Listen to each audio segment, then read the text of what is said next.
Amitié Facebook. Qu'est-ce que l'amitié dans ce monde qui n'a plus d'humanité? C'est une chose devenue fragile dans ce monde qui tremble rempli de débiles. En premier lieu, je vais créer une page Facebook pour essayer de faire connaître mon look, clamer au monde entier que j'existe, essayer de faire connaître mes textes, longue liste. Puis je cherche mes passions et entreprends de rentrer en pleine action, surtout chercher des gens comme moi, car le reste n'a aucune importance en soi. Bien sûr, en premier, je cherche les amis farmeriens, car notre passion trouve sa limite dans l'ombre de rien. On ne comprend pas les mots utilisés par la belle, on se cherche l'époux, grande querelle.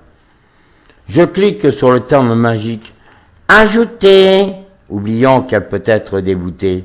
Lorsque je vois inscrit « Vous connaissez peut-être » et je me trouve bloqué 7 jours dans mon mal-être. J'aurais cru pouvoir me faire des tas d'amis, mais je découvre l'indifférence belle ennemie de la découverte de l'autre, cet étranger, qui a répondu « Pas maintenant !» pour ne pas changer. Il est vrai que déclarer avoir demandé la grande déesse dans un mariage enflammé, proclamer qu'elle a écrit une chanson pour toi, c'est peut-être, c'est être à côté de la plaque provoquant de lourds émois.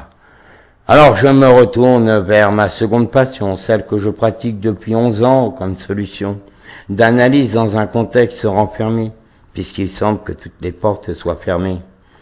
Le slam est-il la solution de se sauver des douleurs d'un poète au vent mauvais, ne réfléchissant pas à ce qu'il écrit, ne clamant plus sa liberté que l'on aurait transcrit?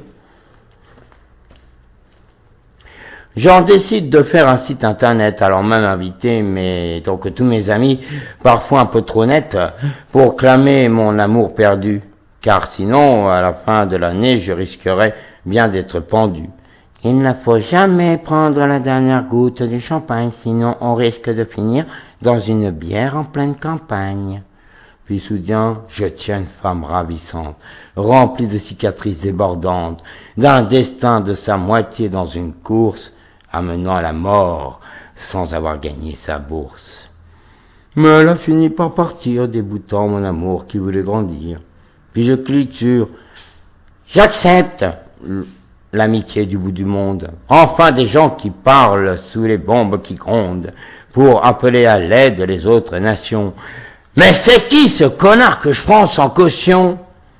Je décide alors d'ignorer sa grande détresse pour me consacrer à un amour ne contenant que de fausses caresses.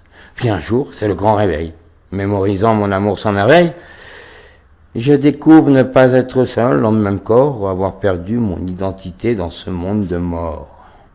C'est là que je constate mes conneries, un cheval attendant dans son écurie, que la mort le frappe de plein fouet. Finalement, je n'étais devenu qu'un simple jouet. Je ne suis resté qu'à l'ombre du doute, partageant des sentiments au bord de la route. Je suis devenu un dénommé personne qui se cache et qui se cogne.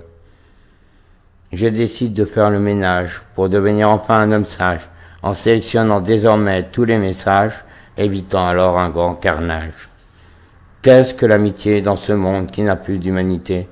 C'est une chose devenue fragile dans ce monde qui tremble rempli de débiles.